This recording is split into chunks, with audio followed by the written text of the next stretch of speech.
Look at the NASDAQ. Nice gain, up 153 points. Let's bring in the Super Bowl. The man himself, Mike Lee, joining us this morning.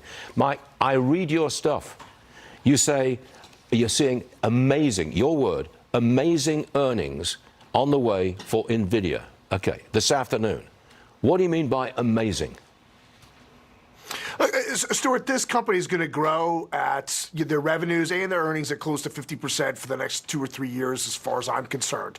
How the overall market reacts will be based on the guidance that Jensen Huang gives, specifically around their Blackwell chip. Are they sold out for the next year, or is it just the next 2 quarters? And I think in that language lies the market in the short term, as well as Nvidia stock. You think Nvidia's going up? I mean, if you get amazing earnings, the stock goes up, right? And that's what you're expecting. Yeah, absolutely. Because look, this stock was higher in June of last year than it is right now, and earnings and revenue are up substantially. I mean, the company's going to do in excess of $200 billion in revenue over the next year. It's going to make $120 to $130 billion a year. So if you have earnings and revenue at a growth rate north of 40%, and you have a forward-looking price-to-earnings multiple of 25, that's an extraordinarily cheap stock. And so there's been this pressure on the entire AI complex in recent weeks that I think will eventually alleviate itself. Hopefully after Nvidia's earnings tonight, it will happen tomorrow.